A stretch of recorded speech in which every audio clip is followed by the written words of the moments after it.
Polosa, et Simba Lissoute. Pour moi, comme on a kuna, bateau va travailler dans Zambé. En tout cas, basi baké musika. Donc là, va, yo ba mission dans ton pays, aux autres comme il faut. Place nous à où est-ce souté. Ah? Oyaki, allez, quittez. Polosa, on est là-bas, tu na kane. Na lomo na kekuna, Là va. Ah! On nous a mis dans l'orange, non? Comment coquette? Ah, vraiment. Qui ça? Et en plus, il y a qui ont commis partout dans l'Europe, dynamique Congo, commis partout dans l'Europe. Maman coquette, Moussala est commis partout.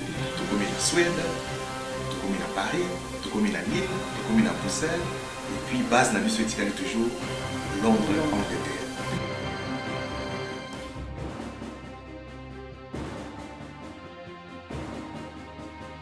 Biso na dynamique Congo, toza ko avancer na nkolo. Très chers internautes, merci et bienvenue. Vous suivez Critique Info. C'est un grand plaisir, un grand honneur de vous retrouver. La tempête des tropiques Kinshasa et Bruxelles à l'heure de la redynamisation. Tel est l'objectif du séjour dans la capitale congolaise d'une grande mission conjointe Affaires étrangères et défense belge. Ebola en RDC, la sous-région menacée. Des milliers de familles vivant dans la débrouille condamnées à mort.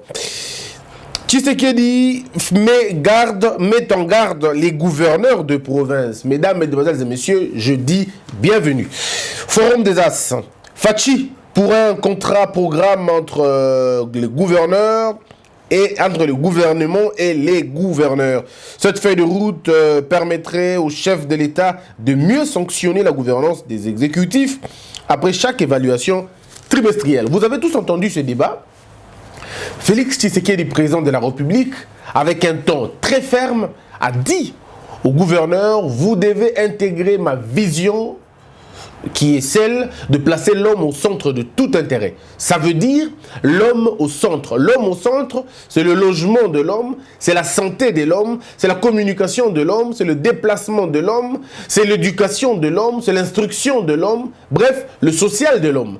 Il faudrait que l'homme ait un travail. Il faudrait que le gouvernement provincial soit en mesure, n'est-ce pas, de trouver d'abord des réponses aux problèmes des provinces. Et il a même promis ce qui était longtemps un problème, le problème de la rétrocession. Il a dit qu'il va veiller personnellement sur cette traçabilité. Mais là où le président Félix a été beaucoup plus clair, c'est quand il dit au gouverneur que je n'hésiterai pas de sanctionner. Et puis il va plus loin pour dire « Je me battrai jusqu'à la dernière goutte contre la corruption, la gabegie financière et les antivaleurs. » Ce sont des mots clairs que le gouverneur n'a pas entendus. Et du coup, certains gouverneurs véreux qui pensent que nous sommes encore dans l'ancien temps où ils pouvaient faire la loi, ils vont finalement manipuler des tout petits juristes qui vont aller sur terrain pour raconter, je vais dire, de conneries en disant comme quoi, non, le président de la République ne peut pas, dans la configuration actuelle, révoquer un gouverneur. Eh bien, c'est faux. Mesdames et messieurs, c'est faux. Celui qui vous dit que le président de la République ne peut pas révoquer un gouverneur, il a tout menti. Regardez, on va lire avec vous un article simple. Moi, j'appelle ça l'article du déboulonnage. C'est l'article de la mort. L'article 198. Pour le belge ou pour le français, l'article 198. C'est un article, mesdames et messieurs, qui fait très mal à ceux-là qui ont pensé que les provinces sont de petits royaumes et eux, ils seraient des rois télé. Et qui pensent que les décisions de province seront d'abord rendues en premier lieu à Kingakati avant que ça soit d'abord rendu au niveau central. Eh bien là, ils sont court-circuités parce que c'est faux et archi-faux. Regardez, on va lire avec vous cet article avant de proposer au président de la République ce qu'il faut faire finalement pour étrangler d'une manière ou d'une autre tous les mauvais esprits. On va lire avec vous cet article aussi simple que ça, qui ne fait mal à personne, mais ce sont plutôt les esprits méchants qui trouvent que c'est difficile. Lisons avec vous l'article 198 de la Constitution. L'article 198 de la Constitution. Je ne vais pas vous dire un peu tout, mais regardez. Vous savez, d'abord, avant de lire l'article, vous faire comprendre un élément aussi important que beaucoup ignorent. Mesdames et messieurs, ceux qui sont juristes savent une chose. Nous, en droit, nous avons toute une branche qu'on appelle le droit constitutionnel. En fait, le droit constitutionnel, ce n'est pas un droit facile, non. C'est parmi les droits les plus difficiles parce qu'il y a non seulement une question d'interprétation de loi, mais là, il y a deux types d'interpréter la loi. Vous avez la manière la plus ancienne et vous avez la manière la plus récente aujourd'hui.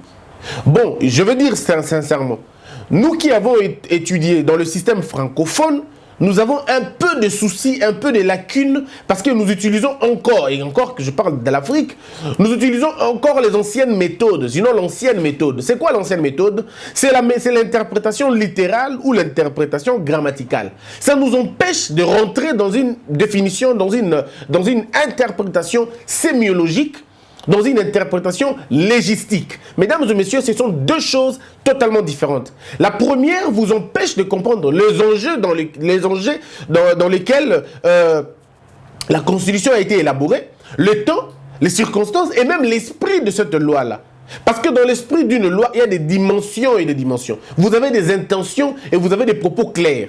Au niveau de la lettre, vous avez certaines coquilles ou même vous avez une sorte de pesanteur grammaticale ou présenteur littéral. C'est ce qui fait que certaines personnes se limitent simplement à ce que dit la loi, ils s'arrêtent là. Mais ils n'arrivent pas à pénétrer l'esprit même de la loi pour comprendre ce que le législateur veut.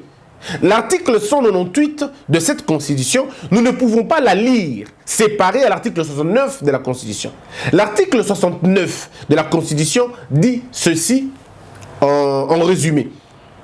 Le président est le responsable numéro 1 de l'échec de la gouvernance et de la réussite de la gouvernance. Et par ce faire, comme il n'est pas le seul gestionnaire, c'est lui qui donne l'impulsion, c'est lui qui donne la tête et que le poisson pourrit par la tête, le législateur a bien voulu lui donner tous les mécanismes de pouvoir pour finalement remettre à l'ordre la question de la gouvernance. Il ne faudrait pas que certains alliés de la gouvernance puissent embêter la gouvernance. Voilà pourquoi on a donné au président la possibilité de lire l'environnement politique et de constater s'il y a perturbation ou s'il y a conflit persistant ou s'il y a un problème sérieux qui empêche le fonctionnement des institutions, le président a le pouvoir, je veux dire discrétionnaire, de pouvoir lever seul la mesure de la suspension.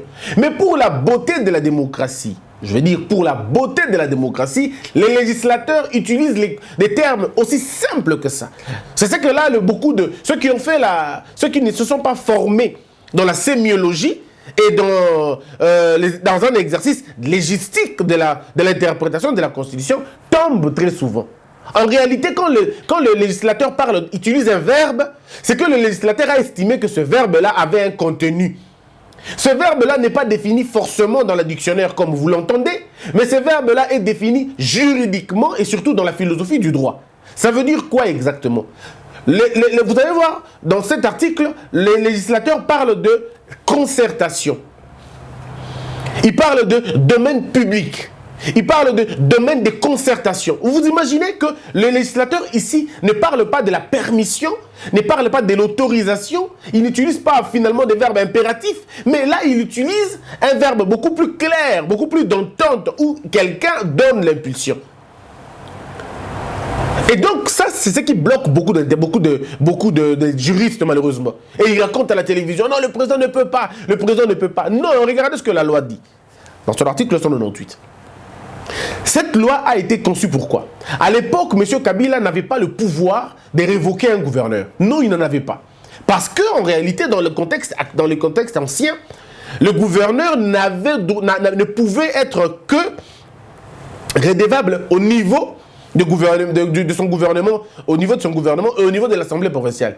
Il fallait que l'Assemblée provinciale démette un gouverneur et pour que la CENI organise une élection. Mais il y a eu des graves crises inspirées dans le cas de l'Équateur, le cas de Kisangani, un peu au Bas-Congo. Ces gens-là se sont regroupés pour finalement narguer le régime en place à l'époque. Et donc, la machine du FCC, ça veut dire l'AFDEL, cette machine-là a conçu savamment un plan pour mettre en garde tous ceux qui vont changer d'avis ou ceux qui voudront perturber l'ordre établi. Et donc, ils ont trouvé, je ne sais pas moi, un moyen important de dire non, on va donner au président la possibilité de révoquer un gouverneur. Mais on ne lui donne pas la possibilité de nommer un gouverneur. Parce que s'il nomme un gouverneur, eh bien, il tue l'Assemblée, il tue les assemblées provinciales et il empiète, n'est-ce pas, les prérogatives des assemblées provinciales qui sont censées, bien évidemment, élire un gouverneur. Mais là, vous donnez à un président, c'est une faiblesse, parce que vous donnez à un président la possibilité de révoquer des gens que lui n'a pas nommés. Mais ici, on vous parle d'une mesure, en tout cas, je ne vais pas dire péremptoire, mais d'une mesure exceptionnelle. Ça veut dire quand le président n'a plus de recours à faire, quand on ne sait plus rien faire d'autre et que le fonctionnement est bloqué et que le fonctionnement est en train d'être troublé, on ne peut rien d'autre que de révoquer un gouverneur. C'est l'État, dans l'État actuel où nous nous trouvons. Et quand M. Félix Tshisekedi devient président, il hérite ça. Donc, en tout cas, il a hérité ça maintenant. Et quand on parle de, on va réviser la Constitution, c'est entre autres pour refaire ce qu'ils ont... Ça veut dire, les gens ont détruit une maison, et maintenant, comme ça ne les profite plus, ils veulent maintenant revenir pour réparer la maison en question, pour que ça revienne à leur avantage. Et là, on dit non, ça ne se passera pas comme ça. C'est un rêve, c'est du bluff. Vous pouvez rêver, mais la révision constitutionnelle ne se fera pas, c'est à votre goût. Non, pas du tout.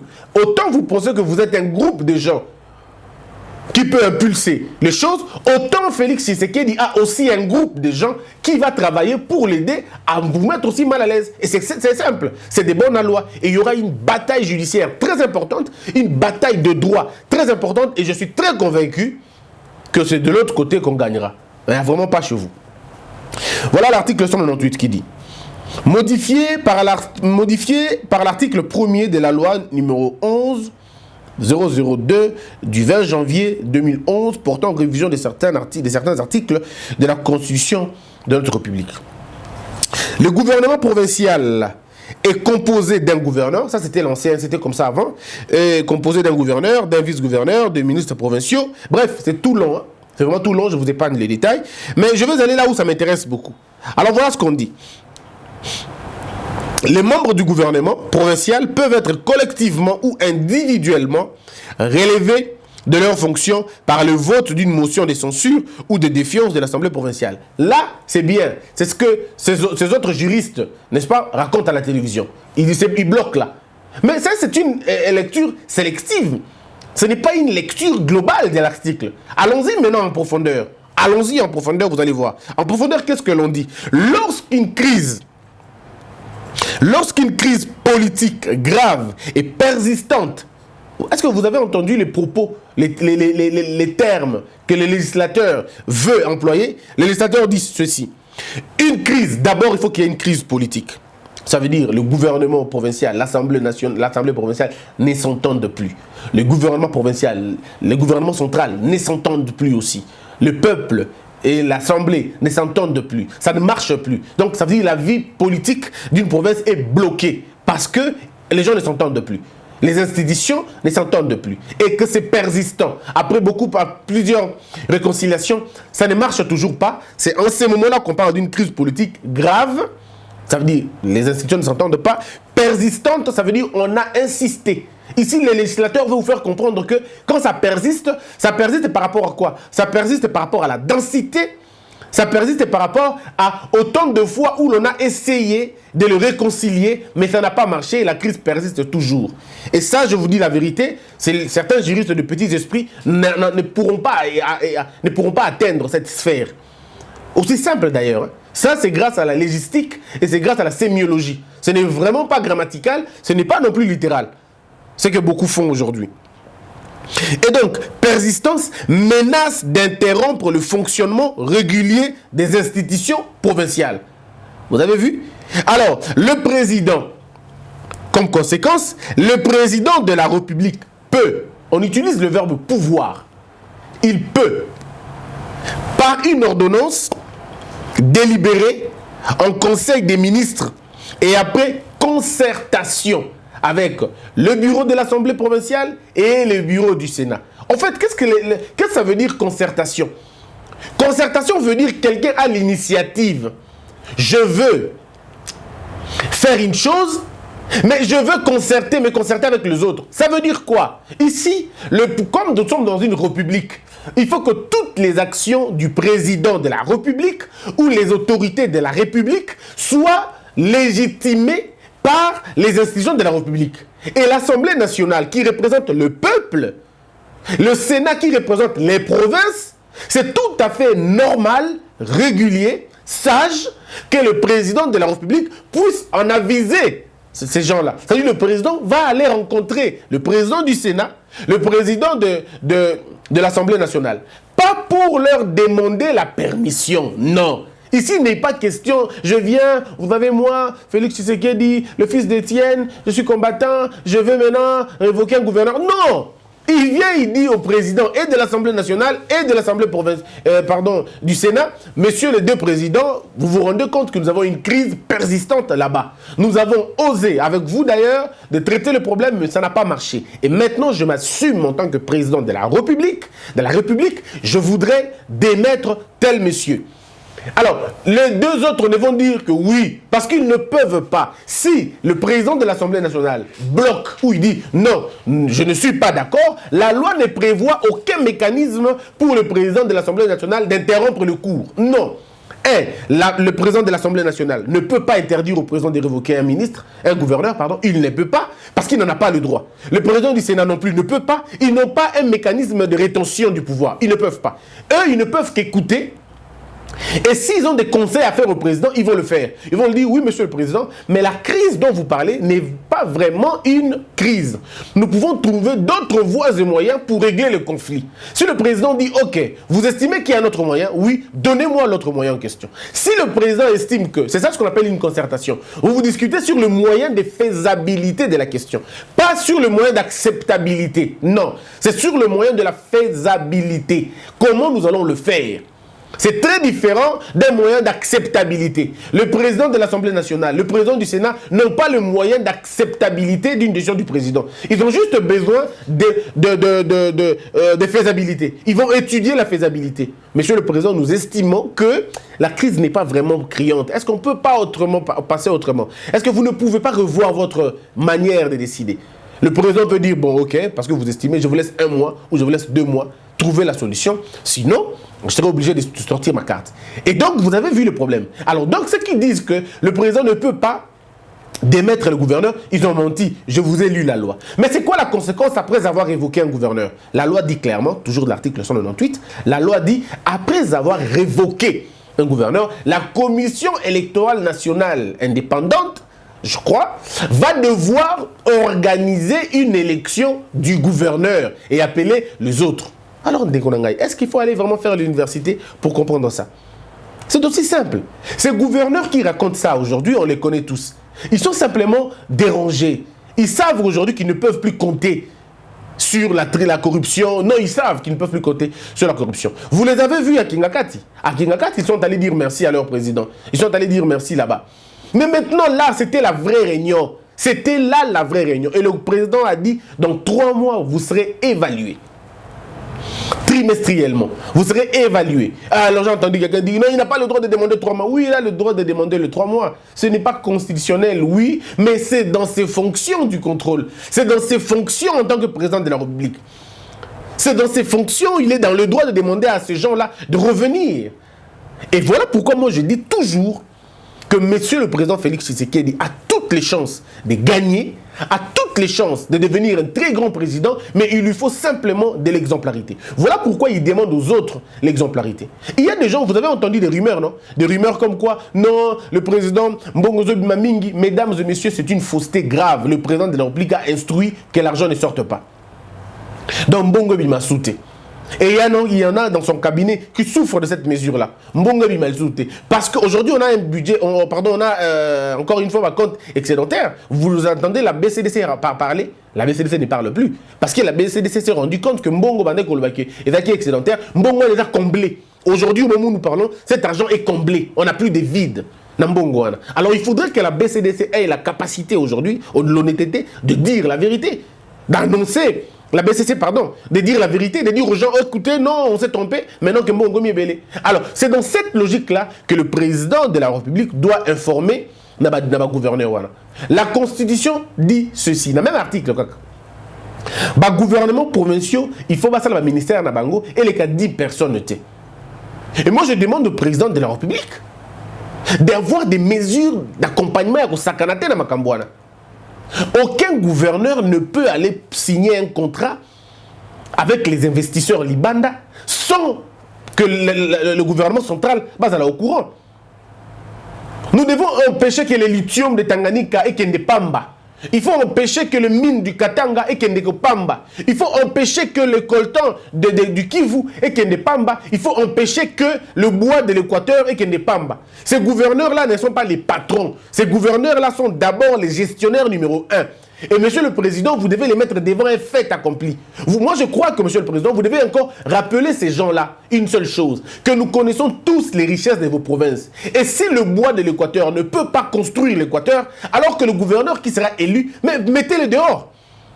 Mettez-le dehors parce que c'est inexplicable, mes frères. Je ne sais pas si vous comprenez la grandeur de la chose, mais c'est inexplicable qu'on ait des provinces si riches et que la population de ces provinces vivent dans la pauvreté la plus extrême. Comment vous expliquez cela? Si le bois de l'Équateur, les poissons de l'Équateur, si déjà le bois de l'Équateur ne peut pas, si le bois ne peut pas construire une vie à l'Équateur, alors ça ne sert à rien. Parce que le bois, quand j'entends le bois, moi, je vois maison, je vois habitation, je vois banc de l'école, je vois des routes, je vois des hôpitaux. Parce que les opérateurs forestiers, quand ils viennent à l'Équateur, ils viennent investir à l'Équateur. Alors nous devons leur donner un cahier des charges construit, un cahier des charges bien, en respectant d'abord la vie des autochtones, des gens qu'ils trouvent sur terrain. Il faut que les opérateurs forestiers soient en mesure de créer des hôpitaux, de créer une vie et d'engager la main locale sur place. Vous voulez couper nos bois? Ok, on va suivre la loi internationale. Très bien. Mais sur la loi de notre investissement, nous allons vous demander autre chose. Construisez-nous des hôpitaux. Ce n'est pas à l'État de le faire. Surtout dans les cadres de coopération. Non. Vous voulez venir investir chez nous? Vous êtes investisseur, tout ça, vous voulez investir dans le secteur du bois? On est d'accord? On vous donne des carrés forestiers sans aucun problème. On vous donne des espaces, faites-le. Mais seulement, nous, au lieu de vous faire payer des fortes amendes ou des fortes taxes, et impôts, nous allégeons notre fiscalité pour vous permettre de bien pénétrer le secteur et de bien mettre en place des systèmes bien.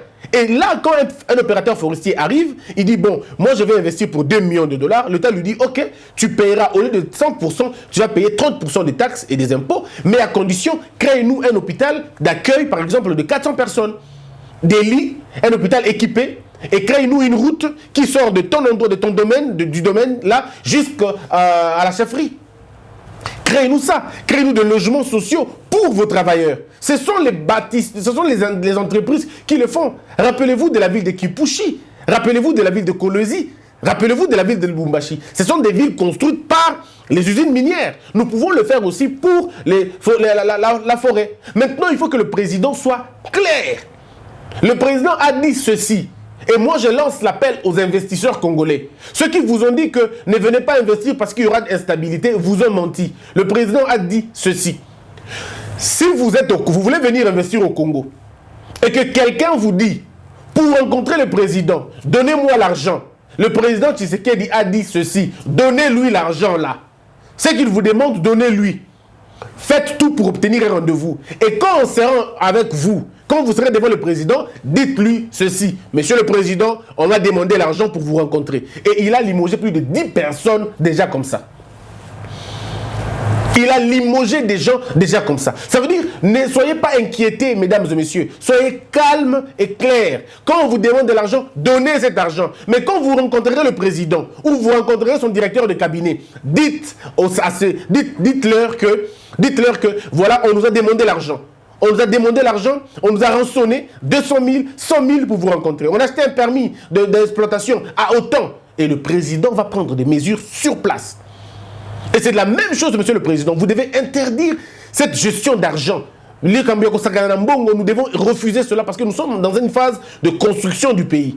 Et ceux qui bossent libongo pour la bois, Il y a Équateur, parce que c'est impensable qu'à l'Équateur, les élèves basent en ababanté. C'est impensable. Alors que nous avons des arbres, nous avons des bois là-bas. Nous avons le poisson à l'Équateur. Monsieur le Président de la République, si vous voulez régler la misère au niveau de la province de l'Équateur, d'abord, vous n'avez pas besoin de prier le ciel.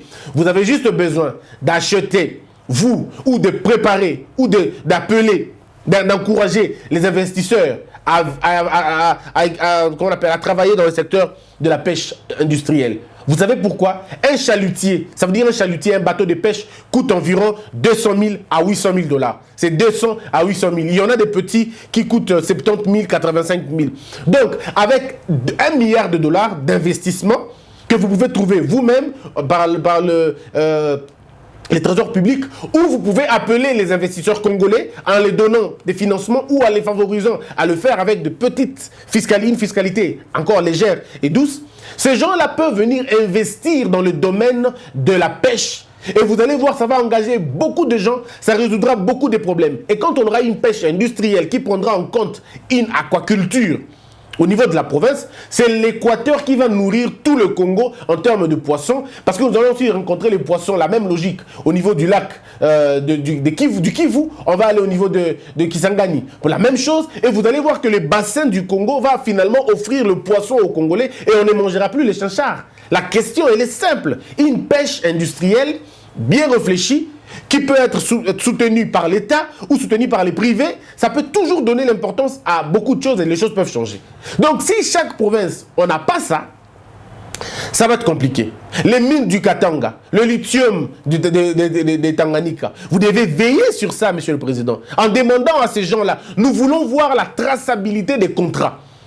Qu'aucun contrat ne soit signé sans que vous puissiez jeter un coup d'œil. Parce qu'il y a beaucoup d'aventuriers au Congo. Alors, beaucoup d'aventuriers. Quand ils deviennent gouverneurs, ils pensent qu'ils deviennent gouverneurs pour d'abord voler la République, pour s'enrichir. Et nous devons dire non à cela. Il faut décourager cela. Et pour décourager cela, Monsieur le Président, vous devez vous-même être sur terrain, connaître tout, savoir tout. Nous devons donner à l'État son pouvoir. Parce que l'État est omnipotent, omniscient, omniprésent. L'État doit être présent dans tous les contrats. L'État doit être connaisseur de tous les contrats et l'État doit être puissant sur tous les contrats. Aucun contrat ne peut se signer sans vous, ça veut dire sans l'autorité de l'État. Et si nous arrivons à le faire, Monsieur le Président, vous-même, vous allez voir que les choses vont changer. Il faut empêcher aux gouverneurs de s'enrichir. Il faut les empêcher de s'enrichir. Et vous ne pouvez le faire que lorsque vous allez remplacer les choses. C'est pourquoi moi j'ai demandé au Président une chose. Les gouverneurs qui sont nouvellement élus, ils ont besoin des gestionnaires des régies financières. Monsieur le Président, changez-nous tous les gens de la DGRAD, tous les gens de la DGM, tous les gens des régies financières, des frontières. Il faut tous les changer. Recommencer à zéro. Une nouvelle gouvernance. Monsieur le Président, ne laissez aucun directeur général, aucun. Même s'il a bien travaillé, permettez-le. Faites plutôt des permutations, mais vraiment des changements. Ça veut dire, à l'Équateur, mettez des gens qui sont non originaires de l'Équateur dans la gestion du trésor public. Mettez des gens non originaires. Travaillez sur cette question-là. Reprenez ça en main. Il ne faut pas que d'abord, Mukongo, non, empêchez cela. Mukongo, ça va Mukongo, à cause d'un gouverneur de Congo, Congo, ici, Mbate. Mettez un Moulouba na Bakongo, mettez un Mukongo à l'Équateur, mettez un Équatorien na Kasaï, mettez un Kasaïen Tchaïna Goma ou à Goma Tchaïna. Vous allez voir que la coopération est aussi Mbate. Ils ne vont pas coopérer parce que tous seront jugés. Au niveau des ordonnances, il y a un juge, il y a un juge, il y a un procureur. Soyez encore le plus rigoureux que possible. Envoyez les bonnes personnes. Insistez à ce que le Conseil supérieur de la magistrature travaille dans l'honnêteté, dans l'intégrité. Ainsi, vous l'avez fait pour les gouverneurs, faites-le aussi pour les magistrats. Moi, je vous invite, Monsieur le Président, on a un document. Ça, je ne peux pas dire ça à la télé parce que ça, c'est une clé de déboulonnage. Sur la justice, je ne peux pas le dire à la télévision. Ça, il faut qu'on vous remette ça. Ou par quelqu'un d'autre de toutes les façons. Pas forcément besoin de vous rencontrer, vous. Mais même quelqu'un d'autre peut vous amener ça. Parce qu'il est important de savoir serrer là où ça fait très mal. Permuter les gens. Empêcher qu'il y ait une sorte de familiarisation dans la gestion de l'État. Balola, bongo, bongo. On va changer. Ne travaillez pas avec les anciens gestionnaires de la régie financière. S'il vous plaît, Monsieur le Président, ne travaillez pas avec un seul Nabango. Changez Bango. Vous avez vu la situation calamiteuse dans laquelle ils ont placé les gens. Alors il y a beaucoup de gens, des Congolais aussi aptes, des Congolais sérieux qui peuvent mieux faire, mieux rapporter l'argent dans la caisse de l'État. Bango va travailler déjà, ils peuvent, qu'ils apprennent à se reposer. Ils ne sont pas nés avec le drapeau de la République dans leur bouche ou dans leurs mains. Ainsi, la paix reviendra dans ce pays, la concorde reviendra dans ce pays. Abonnez-vous très massivement, mesdames, mesdemoiselles et messieurs. Ça a été un grand plaisir pour moi de vous retrouver encore et je vous retrouve dans la deuxième partie pour la continuité de cette émission. Je répète encore, oui, Félix Tshisekedi peut révoquer le gouverneur selon l'article 198 de notre Constitution. Que Dieu vous bénisse tous, que la peur quitte nos esprits et que Dieu bénisse la RDC.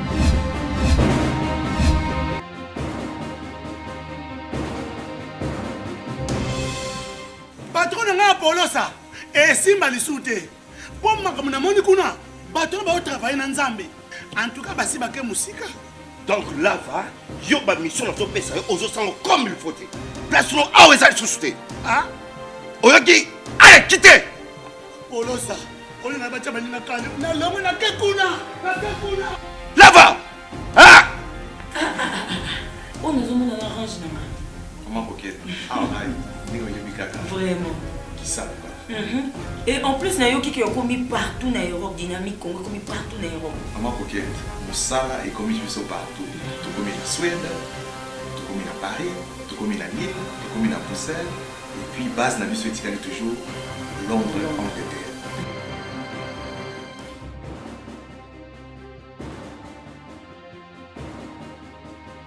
Biso na dynamique Congo. Toza ko avancer na nkolo.